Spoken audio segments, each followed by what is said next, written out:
बाबा जी और हुजूर जी की प्यारी साध संगत जी, राधा स्वामी जी। संगत जी, जैसा कि हमने आपको कल के वीडियो में बताया था, आज 22 नवंबर को बाबा जी कार दर्शन देंगे और साथ ही सवाल जवाब भी फरमाएंगे। और बिल्कुल ऐसा ही हुआ। आज दिल्ली के भाटी में बाबा जी ने स्वयं संगत को दर्शन दिए और प्रश्न उत्तर का पूरा कार्यक्रम किया।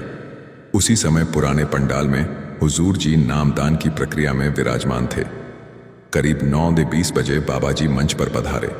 सबसे पहले लगभग आधे घंटे तक पाठी जी ने सत्संग सुनाया। सत्संग के बाद 2 मधुर भजन हुए। उसके बाद सवाल जवाब का क्रम शुरू हुआ।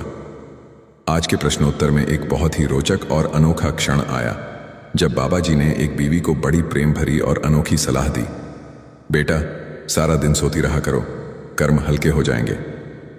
अब यह बात क्यों कही गई? इसका भाव क्या था? इसके पीछे कौन सी स्थिति थी? इसकी पूरी कहानी हम आपको आगे विस्तार से बताएंगे। एक लड़के ने हाथ जोड़कर कहा, बाबा जी, मेरी माँ मुझे बहुत डांटती हैं क्योंकि मुझे खाना बनाना नहीं आता। मेरे पापा तो कहते हैं कि इसकी तो जल्दी शादी करवा दो। ये सुनकर बाबा जी मुस्कुरा पड़े और हंसते हुए बोले, बेटा, क्या तुम्हारी माँ तुम्हें एक अच्छा रसोइया बनाना चाहती हैं? तो फिर तुम्हें ऐसी लड़की ढूंढनी पड़ेगी जिसे खाना बनाना आता हो, जिसे रोटी सेंकनी आती हो, वरना तो डांट तुम दोनों को ही पड़ेगी। बाबा जी के इस हल्के फुल्के जवाब पर पूरा पंडाल खिलखिला उठा। फिर बाबा जी ने मुस्कुरा कर आगे कहा, बेटा, जब तक शादी नहीं होती तब तक उन लोगों की संगत में रहा करो जो घर गृहस्थी अच्छे से निभा रहे हों। यह बात सुनकर संगत एक बार फिर हंसी से भर उठी। फिर एक बीबी भावुक होकर बोली, बाबा जी, जब आप स्टेज पर नहीं आते तो बहुत याद आती है। आप हर बार स्टेज पर आया करो, आप ही मेरे मालिक हो। बाबा जी ने अत्यंत कोमलता से समझाया, बेटा, हम सब उसी के आदेश पर चलते हैं। जो उसे मंजूर है वही होता है।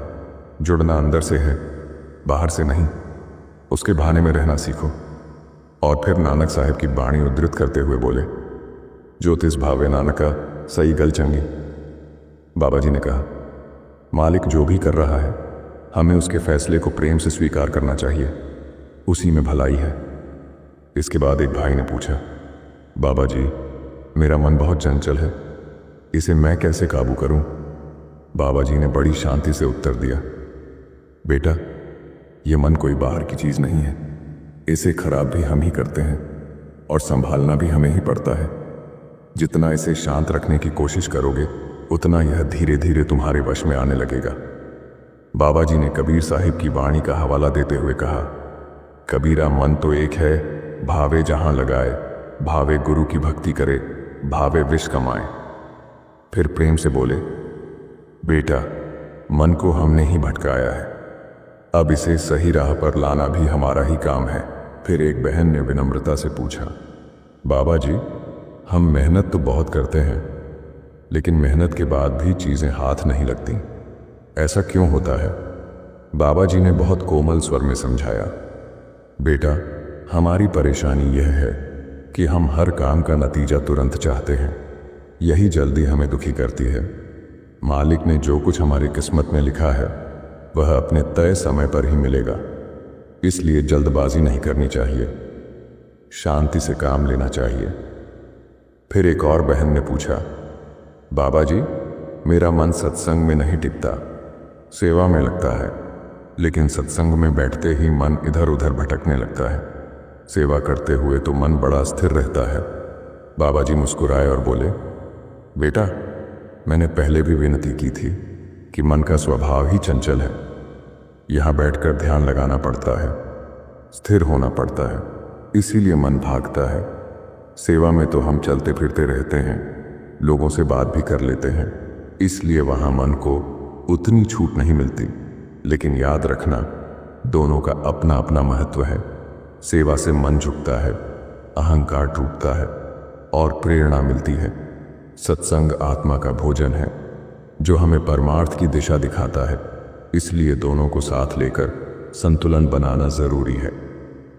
फिर इसी बहन ने हिचकिचाते हुए कहा, बाबा जी, जब मैं भजन सिमरन में बैठती हूँ तो नींद आ जाती है, उठकर देखती हूँ तो सारा समय सोते ही निकल गया, भजन तो हुआ ही नहीं। बाबा जी हल्के मजाक में बोले, तो फिर तो ठीक है बेटा, पूरा दिन ही सोया करो, कम से कम कर्म तो नहीं बनेंगे। कर्म तब बनते हैं जब हम कोई कार्य करते हैं, अगर सोते रहोगे तो कर्म भी नहीं बनेंगे। संगत इस बात पर जोर से हंस पड़ी। वह बहन फिर बोली, तो बाबा जी क्या फिर सोना ही सही है? बाबा जी ने समझाया, बेटा जब तुम टीवी देखती हो तब भी सो जाती हो क्या? काम करती हो तो क्या वहां भी नींद घेर लेती है? नहीं ना। इसका मतलब भजन सिमरन के लिए भी मन की एक अवस्था बनानी पड़ती है। जब वह सही अवस्था आएगी, जब चेतना भीतर की ओर मुड़ेगी, तब नींद नहीं आएगी, फिर भजन भी होगा और ध्यान भी टिकेगा। फिर एक भाई रोते हुए बोला, बाबा जी मुझ पर रहमत करो, दया करो, बख्श दो। बाबा जी ने प्रेम से कहा, बेटा हमें कभी भीख मांगने वाला नहीं बनना, मंगता बनकर नहीं जीना। मालिक ने हमें एक उद्देश्य से भेजा है और हम बस मांगते ही रहते हैं। एक तरफ हम कहते हैं कि किस्मत उसने खुद लिखी है और दूसरी तरफ उसी से भीख भी मांगते हैं। बेटा भरोसा रखो, वह जो भी करेगा हमारे भले के लिए ही करेगा। सिर्फ शब्दों से मांगोगे तो शब्द ही मिलेंगे, अपने कर्मों से दिखाओगे तो ऐसी मेहर बरसेगी कि समेटना मुश्किल हो जाएगा। फिर एक भाई ने पूछा, बाबा जी जो हम चलते फिरते सिमरन करते हैं, क्या वह भी हमारे 2.5 घंटे के समय में गिना जाता है? बाबा जी ने मुस्कुराकर कहा, बेटा क्या आप चलते फिरते रोटी खा सकते हैं? क्या बच्चा कह दे कि मैं टहलते टहलते पढ़ाई कर लूंगा, तो क्या वह पढ़ाई कर पाएगा? बेटा सोचने की जरूरत है। जब तक आप ध्यान से बैठकर भजन सिमरन नहीं करेंगे, बताए हुए ढंग से अभ्यास नहीं करेंगे, तब तक कैसे होगा? हमने अपने मन से कुछ नए तरीके बना लिए हैं, लेकिन बेटा काम तभी बनेगा जब बैठकर ध्यान से अभ्यास करेंगे। नियम से बैठे बिना यह नहीं होगा। भजन सिमरन का मकसद ध्यान को एकाग्र करना है और चलते फिरते ऐसा संभव ही नहीं है। फिर एक भाई ने बाबा जी से पूछा, बाबा जी मैं आपके दर्शन तो करता हूँ, लेकिन कृपया बताइए कि दर्शन और दृष्टि में क्या अंतर है? बाबा जी ने बड़े प्यार से समझाया, बेटा दर्शन वे होते हैं जो हम अपनी आंखों से देखते हैं, लेकिन दृष्टि वह है जो वह मालिक हम पर डालता है। जब तक भीतर प्रेम और विरह की आग नहीं जलती, तब तक हमारी आंखों का दर्शन सिर्फ बाहरी ही रह जाता है। सच्चे दर्शन तब मिलते हैं जब मन में तड़प, प्यास और वेदना पैदा होती है। बिना उस भावना के बेटा यह सब बस बाहरी चीजें ही बनकर रह जाती हैं। फिर एक भाई ने सवाल किया, बाबा जी जब शादी की उम्र आती है तो कैसा साथी चुनना चाहिए? क्या ऐसा जीवन साथी जो परमार्थ में भी साथ दे सके चुनना चाहिए? और अगर ऐसा ना मिले तो फिर क्या शादी ना ही करूं? बाबा जी हंस पड़े और बोले, बेटा शादी भी एक तरह की लॉटरी है। जिसने कर ली वो भी पछताता है और जो नहीं करता वो भी पछताता है। तो बेटा कर लो और आराम से पछता लेना। फिर मजाक में बोले, अंग्रेजी में कहते हैं it is a necessary evil. जो कुछ होना है वह मालिक के अनुसार ही होगा। बंधन तो कर्मों के हिसाब से बनते हैं। तुम अपनी तरफ से नेक नियत रखो, बाकी मालिक जाने। इसके बाद एक लड़का बड़ा संकोच लेकर बोला, बाबा जी मेरी शादी पिछले 4 साल से रुकी पड़ी है। मुझे एक लड़की पसंद है और मैं भी उसे अच्छा लगता हूँ, लेकिन घर वाले थोड़े खिलाफ हैं। बाबा जी मैं आपकी इजाज़त से शादी करना चाहता हूँ। आप बताइए मुझे उस लड़की से शादी करनी चाहिए या नहीं? आप मना कर दोगे तो मैं उससे शादी नहीं करूँगा। बाबा जी ने शांत भाव से कहा, बेटा शादी तो तुम्हें करनी है, मैं इसमें क्या सलाह दूँ? तुम खुद सोच समझकर निर्णय लो, मुझे क्यों फंसा रहे हो? यह सुनते ही सारी संगत बहुत हंसी थी, लेकिन लड़का जिद पर अड़ा रहा, नहीं बाबा जी आप ही कहो, आपकी अनुमति होगी तभी करूंगा। तब बाबा जी ने मुस्कुराते हुए मजाक किया, भाई कोई ऐसी ढूंढ ले जो तुम्हें अच्छे से गुलाम बनाकर रखे। अब वह जमाना गया, यह कलयुग है, यहाँ सब कुछ उल्टा हो रहा है। पहले तो मर्दों ने बहुत मौजें कर लीं, अब बहनों की बारी है। यह सुनकर सारी संगत हंसी से लोटपोट हो गई, लेकिन वह लड़का फिर भी अपनी बात पर टिका रहा और बार बार वही प्रश्न दोहराता रहा। आखिर में बाबा जी ने फिर समझाया, बेटा, मालिक ने सबको विवेक दिया है। आप अपनी सोच समझ से ही फैसला करोगे तो बेहतर होगा। फिर एक बहन ने हाथ जोड़कर कहा, बाबा जी, राधा स्वामी, आपने मुझे बोलने का मौका दिया। और फिर बिना एक क्षण रुके वह बहन लगातार बोलती ही चली गई। बाबा जी बड़े धैर्य से उन्हें देख रहे थे, मानो इंतजार कर रहे हों कि वे कब रुकें ताकि वह कुछ कह सकें। लेकिन वह बहन रुकने का नाम ही नहीं ले रही थी। आखिर उसने खुद ही कहा, बाबा जी, आप भी तो कुछ बोलिए। बाबा जी मुस्कुराए और बोले, बेटा, आप चुप होंगी तभी मैं कुछ कह पाऊंगा। ये सुनते ही पूरी संगत ठहाकों से भर उठी। फिर वह बहन बोली, बाबा जी, लोग कहते हैं मैं बहुत बोलती हूं, मेरे अंदर ये कमी है, मैं क्या करूं? बाबा जी ने हल्के फुल्के अंदाज में कहा, अरे नहीं बेटा, आप कहां बोलती हैं, बिल्कुल नहीं बोलती। और संगत एक बार फिर हंसी से गूंज उठी। फिर बहन ने कहा, बाबा जी, मुझे परमार्थ की शक्ति दें, मुझ पर मेहर करें। बाबा जी ने पूछा, तो आप सत्संग क्यों नहीं करते? यह सुनकर फिर पंडाल में हंसी की लहर दौड़ गई। बहन जी ने जोश से कहा, आप कहेंगे तो आज से ही सत्संग शुरू कर दूंगी। अगर आप चाहें तो आपके बराबर बैठकर सत्संग भी कर दूं। आप इजाजत दे दो एक बार। संगत हंसते हंसते लौटपोट हो गई। बाबा जी ने मुस्कुराते हुए पूछा, बेटा, आप दान पुण्य भी करती हैं? वह बहन बोली, हाँ जी बाबा जी, करती हूं। तो बाबा जी ने हंसते हुए बहुत मजाकिया अंदाज में कहा कि बीवियों को चुप रहने का दान देना चाहिए। जैसे ही बाबा जी ने यह बात कही, पूरा पंडाल ठहाकों से भर गया। हंसी रुक ही नहीं रही थी, लेकिन उस बहन का उत्साह कम नहीं हुआ। वह फिर भी बोलती रही। वह बोली, बाबा जी, आप ही तो कहते हो कि दान कभी बताना नहीं चाहिए। एक हाथ दे तो दूसरे को भी खबर ना लगे। ये सुनकर संगत और जोर से हंसने लगी। आखिर में बाबा जी ने खुद राधा स्वामी कहकर उनकी बात को वहीं खत्म करवाया और पूरा माहौल हंसी और मुस्कुराहट से गूंज उठा। संगत जी, अभी और भी सवाल जवाब इस वीडियो में बाकी हैं, लेकिन एक सेकंड के लिए सवाल जवाब रोककर आपसे विनती करते हैं, अगर आपको आपके अपने YouTube चैनल जिसका नाम है सद्गुरु सेवा सिमरन के ये सवाल जवाब अच्छे लग रहे हैं तो कमेंट जरूर कीजिए। आइए अब आगे के सवाल जवाब सुनते हैं। फिर एक लड़की ने सवाल किया, बाबा जी, मैंने तो हर रिश्ते में अपना सब कुछ लगा दिया, जितना निभा सकती थी मैंने निभाया, उससे भी ज्यादा। फिर भी लोग मुझे छोड़कर चले गए। अब घर वाले चाहते हैं कि मैं शादी कर लूं, पर मेरे भीतर एक डर बैठ गया है। क्या पता मेरा जीवन साथी भी एक दिन मुझे अकेला छोड़ जाए। इसी डर की वजह से मैं शादी के बारे में सोच भी नहीं पाती। बाबा जी ने बड़ी शांति से समझाया, बेटा, नेगेटिव सोच इंसान को आगे नहीं बढ़ाती। यह हमें आगे ले जाने के बजाय वहीं रोक देती है, बल्कि पीछे ढकेल देती है। इसलिए अपनी सोच को बदलो। अच्छी नीयत और सकारात्मक मन के साथ ठंडे दिमाग से सोचकर ही शादी का निर्णय लो।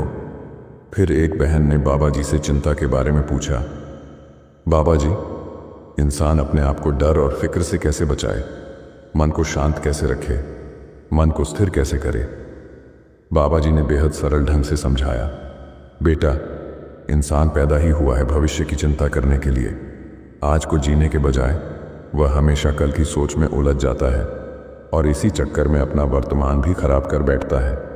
याद रखो, जो होना है वह तो हम चिंता करें या ना करें फिर भी होकर रहेगा। हमारे बस में कुछ नहीं है, इसलिए मालिक की मर्जी में खुश रहना ही सबसे बड़ी समझदारी है। मालिक के भाने में रहेंगे तो कभी चिंता नहीं होगी, कभी फिक्र नहीं होगी। इसके बाद एक भाई ने बहुत विनम्रता से अपना अनुभव साझा किया, बाबा जी, आज मेरी नाम दीक्षा को पूरा 1 साल हो गया है। इन 12 महीनों में मैंने आपकी रहमत को हर दिन महसूस किया है, इसके लिए हृदय से धन्यवाद। पर एक बात पूछनी थी।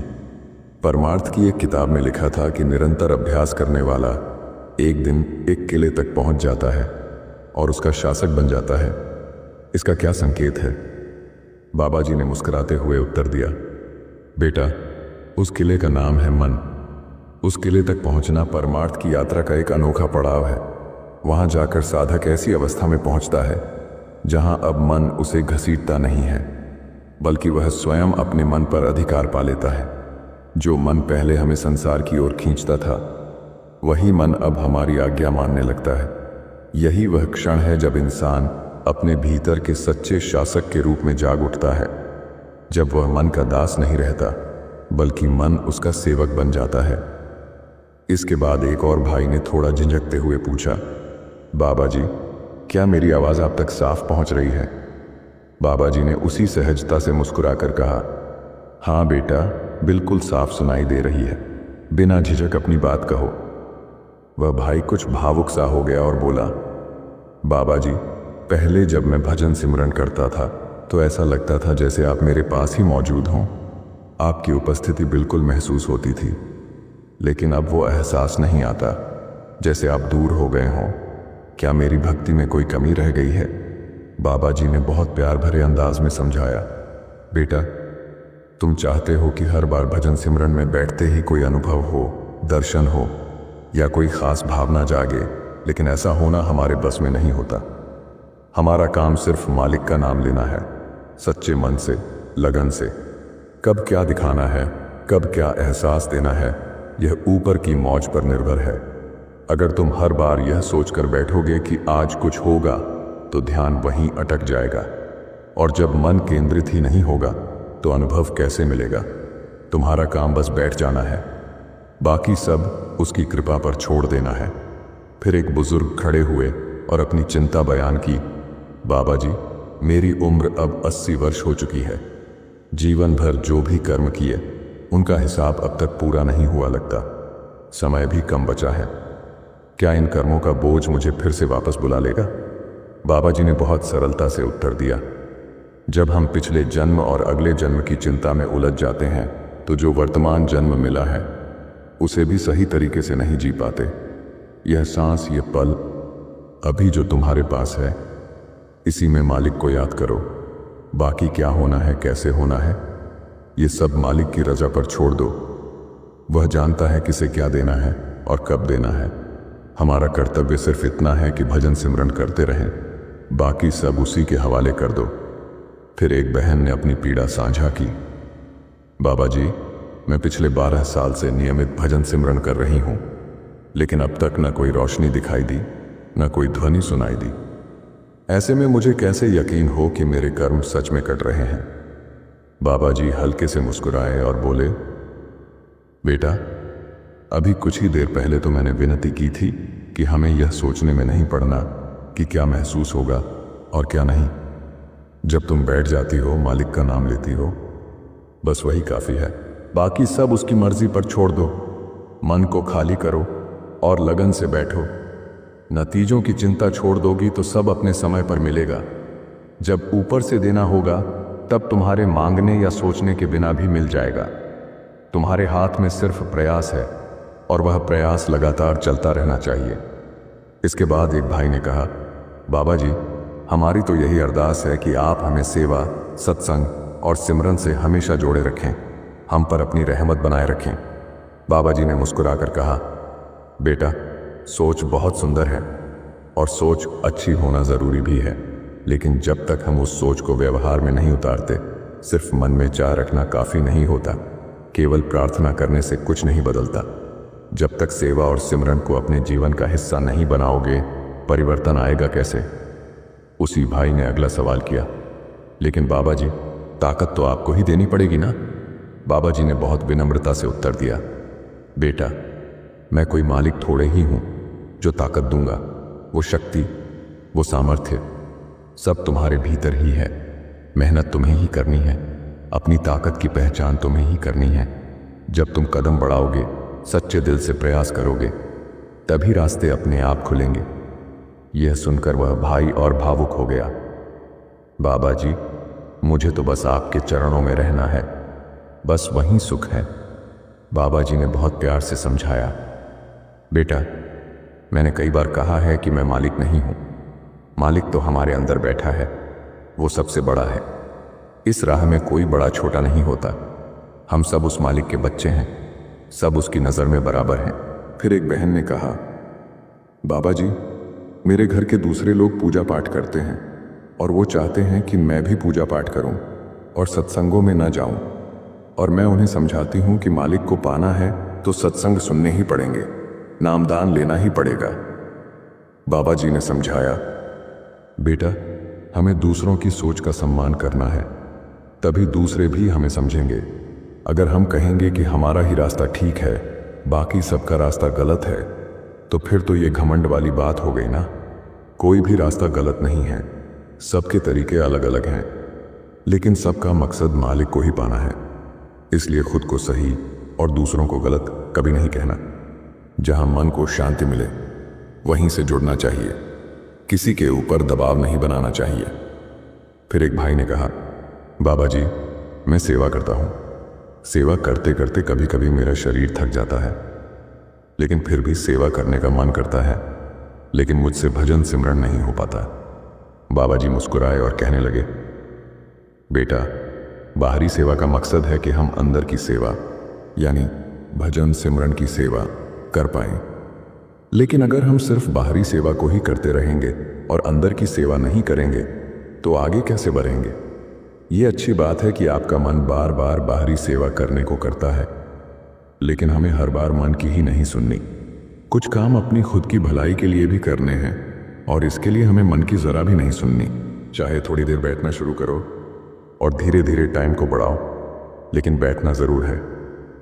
संगत जी, ये थे आज के सवाल जवाब। आइए अब आपको आपके अपने YouTube चैनल, जिसका नाम है सतगुरु सेवा सिमरन, उस पर हजूर महाराज जी के समय की एक सच्ची घटना सुनाते हैं। जब हजूर जी ने एक सेवादार की बेटी की जंतरी यानी कि कुंडली मंगवाई और कुंडली को पढ़ा भी था। यह घटना उस दौर की है जब हजूर जी गद्दी पर विराजमान थे। उन्हीं दिनों डेरे में एक अत्यंत समर्पित सेवादार हुआ करता था। उसका नाम था बलवान सिंह। बलवान सिंह एक ऐसा समर्पित सेवादार था कि कोई भी निर्णय बिना हजूर जी की सहमति के उठाना उन्हें स्वीकार नहीं था। उनकी पूरी जिंदगी जैसे गुरु चरणों में अर्पित थी। उस दिन बलवान सिंह अपनी पत्नी के साथ डेरा पहुंचे। डेरा शांत था, वातावरण में एक अद्भुत स्थिरता थी। सैकड़ों श्रद्धालु हजूर जी के दर्शनों की प्रतीक्षा में बैठे थे। कुछ समय बाद जब हुजूर जी ध्यान से बाहर आए तो दोनों हाथ जोड़कर संगत को नमस्कार किया और सहजता से आकर बैठ गए। जैसे ही हुजूर जी विराजे, लोग अपने अपने प्रश्न उनके चरणों में रखने लगे। किसी को व्यापार की उलझन थी, किसी को मन की शांति चाहिए थी। हुजूर जी हर किसी को प्यार और धैर्य के साथ समझा रहे थे। उधर बलवान सिंह की पत्नी मन ही मन बार बार कह रही थी, आप भी कुछ पूछ लो, बेटी की शादी की तारीख बतानी है लड़के वालों को। वो धीरे धीरे पति को टोकती रहीं, पर बलवान सिंह झिझक रहे थे। उन्हें पता था कि हुजूर जी हमेशा सांसारिक गणनाओं से ऊपर उठने की शिक्षा देते हैं। फिर भी जीवन के महत्वपूर्ण मोड़ों पर इंसान खुद को इन्हीं दुनियावी सवालों में उलझा हुआ पाता है। यह बात वो भी जानते थे। जब बलवान सिंह कुछ नहीं बोले तो अंत में पत्नी ने हिम्मत जुटाई। वह श्रद्धा से आगे बढ़ी और हाथ जोड़कर बोली, सच्चे बादशाह, हमारी बेटी की शादी की तारीख तय करनी है। आपकी रजा के बिना हम कोई कदम नहीं उठाना चाहते। हुजूर जी ने उनकी बात ध्यान से सुनी। हल्की सी मुस्कान चेहरे पर आई और कुछ पल चुप रहकर बोले, बेटी, जंतरी लेकर आओ। यह सुनते ही संगत पल भर को हैरान रह गई। हर किसी के मन में यही प्रश्न उठा, हुजूर जी तो हमेशा कहते हैं कि इन ज्योतिषीय बातों में मत उलझो, फिर आज खुद ही जंतरी क्यों मंगवाई? लेकिन संतों की सोच और उनके कदम सामान्य समझ से कहीं आगे होते हैं। हमारी नज़र सिर्फ बाहर तक पहुंचती है, जबकि उनकी दृष्टि भीतर तक उतर जाती है। बलवान सिंह की पत्नी जल्दी से जंतरी लेकर आईं और आदर से हुजूर जी के हाथों में रख दी। हुजूर जी उसे बहुत ध्यान से देखने लगे। अब पूरे हाल की निगाहें उन्हीं पर टिकी थीं। बलवान सिंह के भीतर भी हलचल बढ़ रही थी।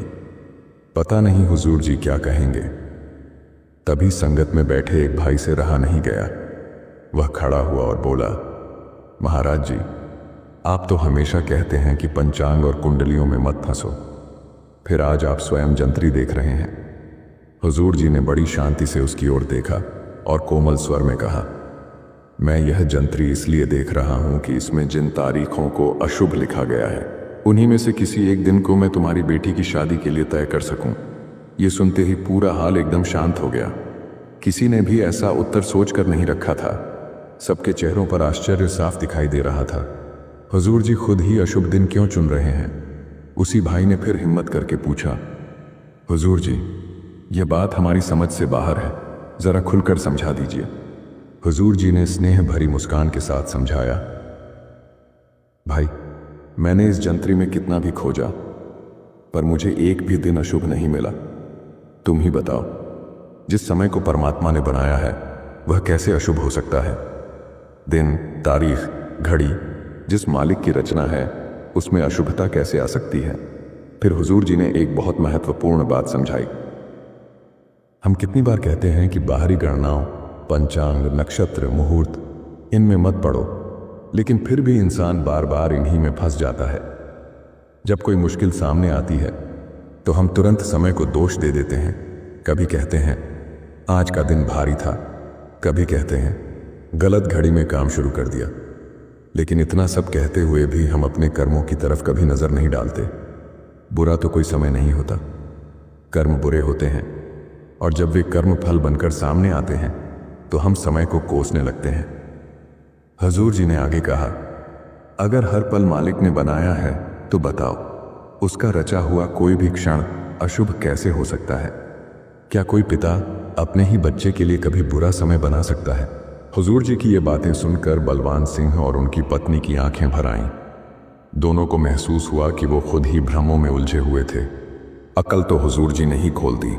भावुक होकर बलवान सिंह ने वहीं बैठे बैठे अपनी बेटी की जंतरी फाड़ दी और उसे हुजूर जी के चरणों में रख दिया।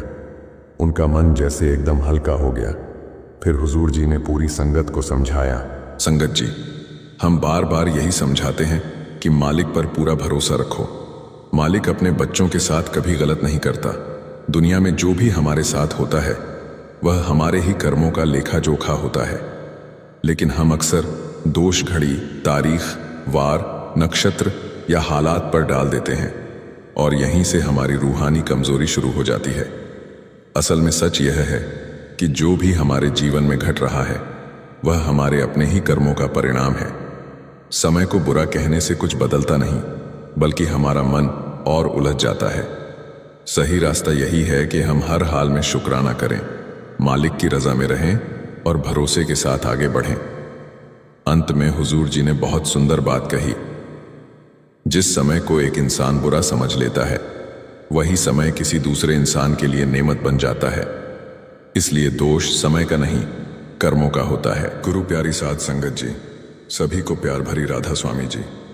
साध संगत जी, जो जी भजन सिमरन को पूरा समय देते हैं और जीते जी अंदर मालिक से रिश्ता जोड़ लेते हैं, वह तो अपने कर्मों का हिसाब पूरा करके सतगुरु के चरणों में लीन हो जाते हैं। उनको दोबारा जन्म मरण के चक्कर में नहीं आना पड़ता। लेकिन जो लोग भजन सिमरन नहीं करते तो उन्हें मालिक फिर से इस दुनिया में भेज देता है और उनको उनके पिछले जन्मों के कर्मों के आधार पर भेजा जाता है। संगत जी, आज की साखी में हम सुनेंगे कि हमारे पिछले जन्मों के ऐसे कौन से कर्म होते हैं जिसकी वजह से मालिक किसी किसी जीव को इतनी भयंकर गरीबी दे देता है। तो संगत जी, आपके आगे यही विनती है कि साखी को पूरा अंत तक सुने जी। संगत जी, एक बार एक शिष्य ने अपने सद्गुरु से पूछा कि सद्गुरु जी, मैं इतनी भक्ति भाव वाला इंसान हूं और मैं सेवा भी करता हूं, लेकिन फिर भी मेरी ऐसी क्या गलती है जो मालिक ने मुझे इतना गरीब बना दिया? इतनी गरीबी है कि कभी कभी तो मुझे और मेरे परिवार को रात का भोजन तक नसीब नहीं हो पाता। तो सद्गुरु ने अपने सेवक को जो कुछ कहा वह संगत जी हम सबको बड़े ही ध्यान से सुनना चाहिए, क्योंकि पीछे हम जो कुछ करके आए हैं उसको भुलाकर कम से कम अपना आने वाला कल तो सुधार सकते हैं। तो सद्गुरु ने उस शिष्य को समझाया कि इस संसार में ना तो कोई अपनी किस्मत किसी को दे सकता है, ना किसी की किस्मत कोई ले सकता है। जब मालिक हमारी किस्मत का निर्माण करता है तो हमारे पूर्व कर्मों के आधार पर किस्मत लिखी जाती है। और कर्मों के आधार पर ही हमारा अगला जन्म भी निर्धारित किया जाता है कि हमें कौन सी योनि में भेजा जा रहा है और क्या क्या कष्ट हमें सहने पड़ेंगे। यह सब कुछ हमारे जन्म से पहले ही निर्धारित हो जाता है। अब तुम्हारा जो सवाल है कि मालिक किसी किसी को इतनी गरीबी क्यों देता है, तो भयंकर गरीबी मिलने का कारण हमारे पूर्व जन्म में किए गए कुछ ऐसे कर्म होते हैं जो मैं तुम्हें बताता हूं। सबसे पहला कर्म होता है किसी दूसरे का हक मारना।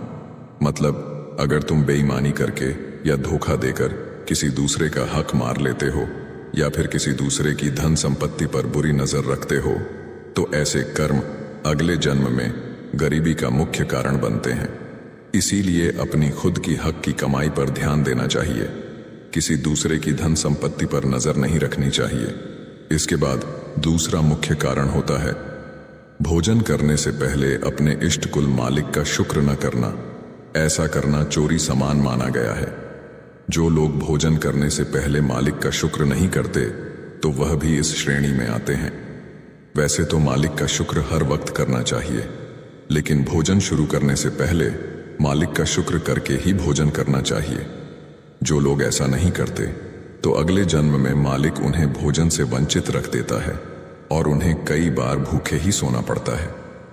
इसके बाद तीसरा कर्म होता है अपनी कमाई का थोड़ा सा हिस्सा भी परमार्थ के कामों में न लगाना। बहुत से लोग कमाते तो बहुत ज्यादा हैं, लेकिन परमार्थ के काम बिल्कुल भी नहीं करते। वाणी में कहा गया है कि हमें हमारी कमाई का 10वां हिस्सा अच्छे कामों में लगाना चाहिए।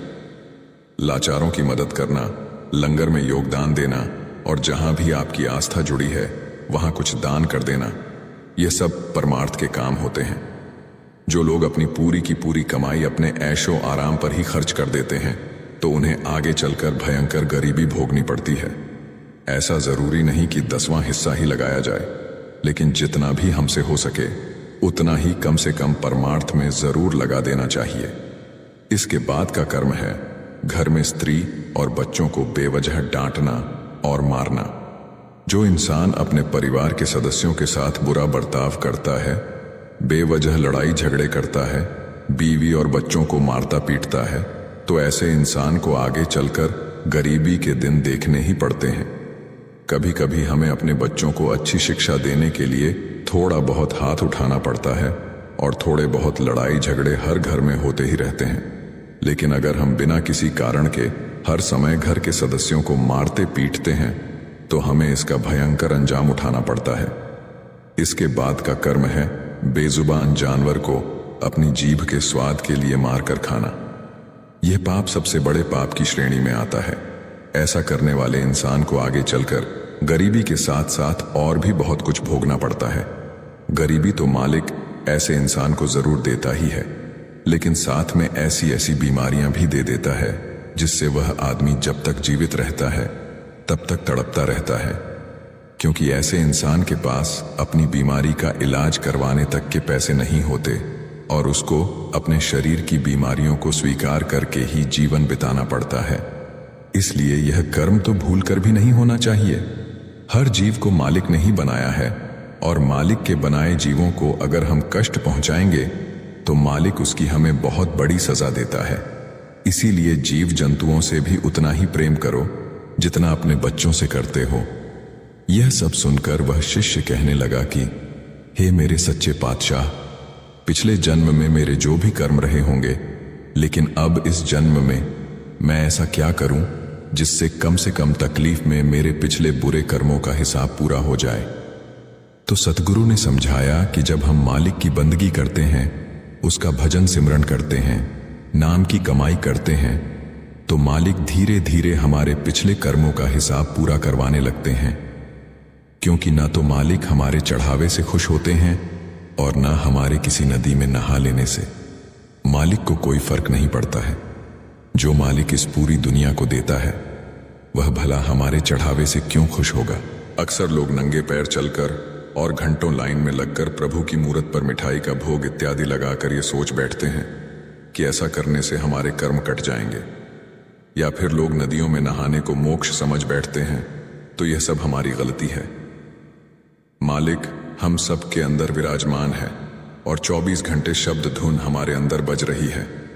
जब हम नाम की कमाई करके अपने अंदर शब्दों को सुनने लगते हैं तो धीरे धीरे हमारे कर्म कटने लगते हैं और हमारा पिछला हिसाब किताब पूरा होने लगता है।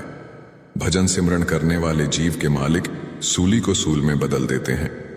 इसीलिए जितना हो सके भजन सिमरन करो और अपने अंदर जाकर जीते जी मालिक से रिश्ता जोड़ो।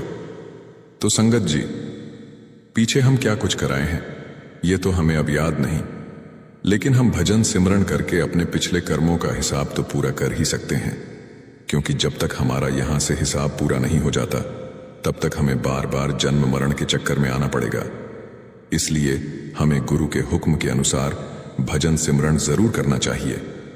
काहू न को सुख दुख करदाता, निज कृत कर्म भोग सब भ्राता। अर्थात कोई किसी को सुख दुख देने वाला नहीं है और सब अपने ही कर्मों का फल भोगते हैं।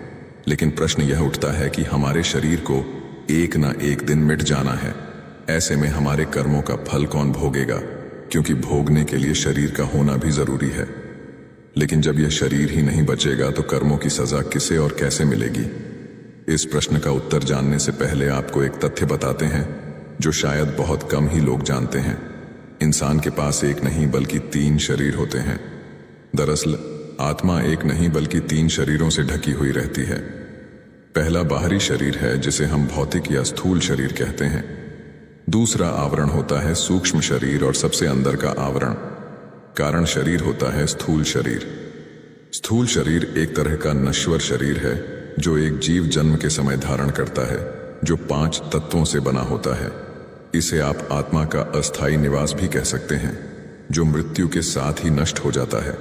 स्थूल शरीर को घर के समान बताया गया है। इसके जरिए आत्मा बाहरी संसार से संपर्क बनाकर रखती है। सूक्ष्म शरीर इस प्रकार के शरीर को लिंग शरीर भी कहते हैं, क्योंकि इसी के द्वारा पूर्व जन्म और भविष्य में लेने वाले जन्मों के संकेत मिलते हैं। इस शरीर को आम भाषा में मानव शरीर कहते हैं और स्थूल शरीर के विपरीत इसे ना तो देखा जा सकता है और ना ही छूकर महसूस कर सकते हैं। सूक्ष्म शरीर सूक्ष्म तत्वों से बना होता है और यह भौतिक शरीर से अधिक कार्यशील होता है। जिस प्रकार स्थूल शरीर का अनुभव जागृत अवस्था में होता है, उसी प्रकार सूक्ष्म शरीर का अनुभव हमें स्वप्न अवस्था में होता है। मृत्यु होने पर यह सूक्ष्म शरीर नष्ट नहीं होता, बल्कि यह आत्मा के साथ अगले जन्म में मिलने वाले शरीर में भी जाता है। कारण शरीर तीनों शरीरों में से सबसे अंदर वाले शरीर को कारण शरीर कहते हैं और यही आत्मा को ढक कर रखता है। यह अवर्णनीय और अनादि है। स्थूल और सूक्ष्म इन दोनों ही शरीरों का मूल कारण ही है, जिसे अपने वास्तविक रूप का ज्ञान ही नहीं होता। कारण शरीर भी आत्मा के साथ एक के बाद एक स्थूल शरीर में प्रवेश करता है। स्थूल शरीर हमारी मृत्यु के बाद जलकर नष्ट हो जाता है, यानी हमारा जो सूक्ष्म शरीर है जो कभी मरता नहीं, और यही हमारा वह शरीर है जो हमारे द्वारा किए गए कर्मों को भोगता है। सूक्ष्म शरीर ही यमलोक जाता है, जहां हमारे कर्मों का लेखा जोखा तैयार होता है।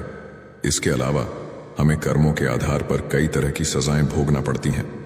लोग अपने जीवन में कर्म करते वक्त ना तो उससे मिलने वाले फल के बारे में अधिक सोचते हैं और ना ही यह कि उन कर्मों का उनके भाग्य पर क्या प्रभाव पड़ता है। वह बस इतना ध्यान देते हैं कि जब वह अच्छा कर्म करते हैं तो उन्हें जल्दी से उसका फल चाहिए, और जब बुरा करते हैं तो उसे भूल जाना चाहते हैं।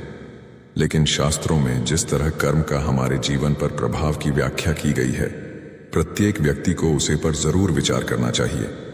कर्म कितने प्रकार के होते हैं? आगामी, संचित और प्रारब्ध 3 प्रकार के होते हैं। ज्ञान, उत्पत्ति, नियंत्रण।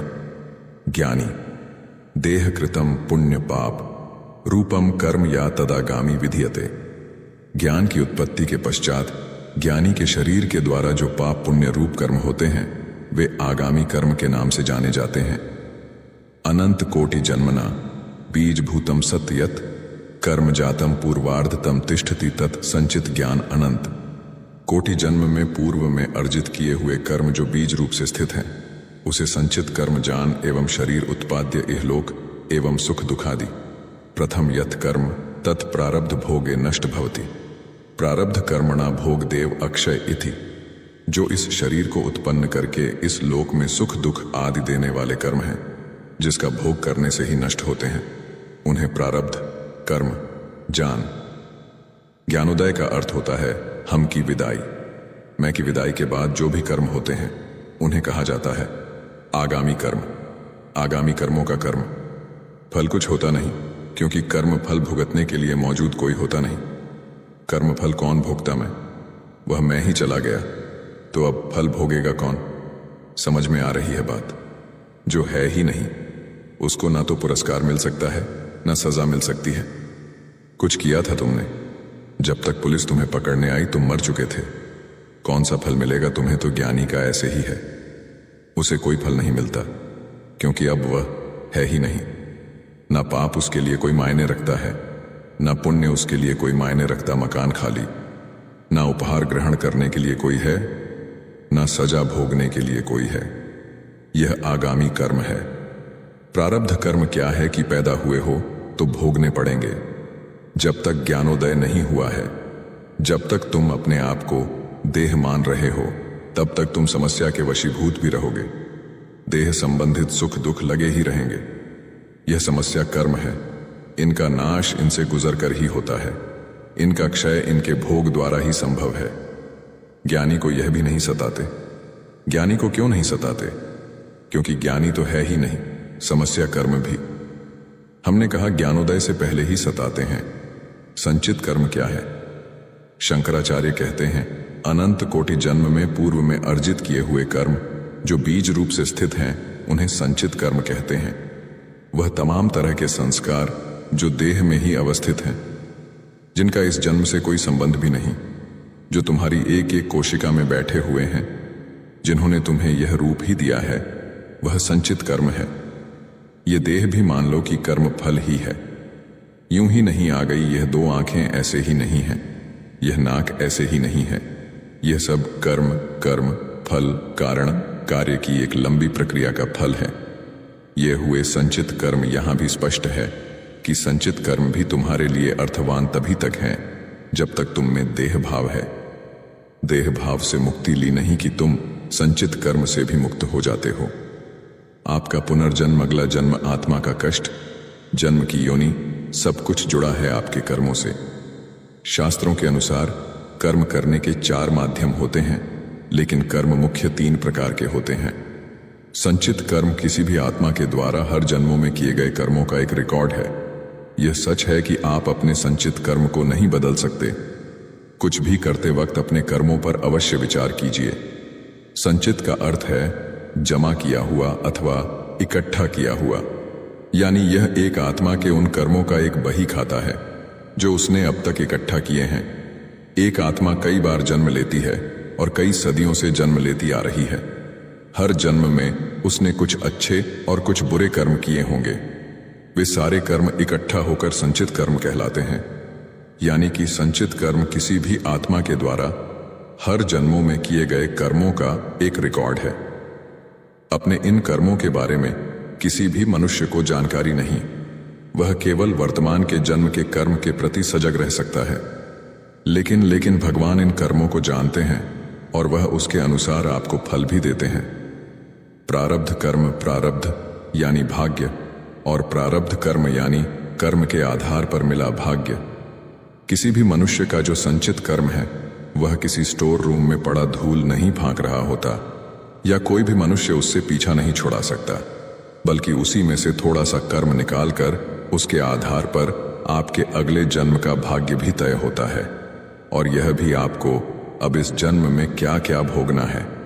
संचित कर्म के आधार पर ही यह तय होता है कि आपका इस जन्म का परिवार, जीवन और भाग्य कैसा होगा। अगर आपके संचित कर्म में बुरे कर्म अधिक होंगे तो आपको उसके फलस्वरूप कष्टप्रद जीवन मिलेगा, और अगर अच्छे होंगे तो अच्छा परिवार और अच्छा जीवन मिलेगा। इसलिए कहते हैं कि जब भाग्य खराब हो तो किस्मत को दोष नहीं दिया जा सकता, बल्कि यह आपके ही बुरे कर्मों का फल होता है। यानी वह कर्म जो आपने पिछले कई जन्मों में किया है, उसी से आपका प्रारब्ध भी निर्धारित होता है, और संचित कर्म का थोड़ा सा हिस्सा भुगतना भी पड़ता है। क्रियमाण कर्म वह कर्म है जो एक मनुष्य द्वारा वर्तमान जन्म में किया जा रहा है या हो रहा है। यह सच है कि आपका भाग्य बहुत हद तक आपके संचित कर्मों पर आधारित होता है, लेकिन उसे क्रियमाण कर्म द्वारा बदला जा सकता है। केवल इतना ही नहीं, एक मनुष्य के क्रियमाण कर्म में जितने अच्छे कर्म होंगे, वह उसके संचित कर्म में मौजूद बुरे कर्मों को भी काटते जाएंगे। इसलिए यह आवश्यक है कि हर व्यक्ति अभी अपने भाग्य को कोसने के बजाय अपने कर्मों पर ध्यान दे, ताकि आगे उसका जीवन अच्छा बीते। तभी तो भगवान श्री कृष्ण ने कहा है कि कर्म कर, फल की चिंता मत कर। यह सच है कि आप अपने संचित कर्म को नहीं बदल सकते, लेकिन संचित कर्म में अच्छे और बुरे कर्म दोनों शामिल होते हैं, और आपको दोनों बार बार जन्म लेकर तब तक भुगतना होता है जब तक कर्मों का हिसाब शून्य ना हो जाए। जब यह शून्य हो जाता है, तभी आत्मा जन्म मृत्यु के चक्र से मुक्ति पाती है, क्योंकि उसके पास अब कोई कर्म नहीं बचता भुगतने के लिए। अगर आपने अभी अपने कर्मों पर ध्यान दिया, तो संचित कर्म में मौजूद बुरे कर्म अच्छे कर्मों से घटते जाएंगे, और आपका भावी जन्म न केवल उच्चतर होगा, बल्कि आत्मा भी मोक्ष की ओर अग्रसर होती जाएगी। इसलिए कुछ भी करते वक्त अपने कर्मों पर अवश्य विचार कीजिए। हमारे जीवन में हम बहुत से लोग कहते हैं कि यह तेरे कर्म के अनुसार हुआ, यह तेरा कर्म का फल है। तूने अच्छा किया तो अच्छा फल मिला, और बुरा किया तब बुरा फल मिला।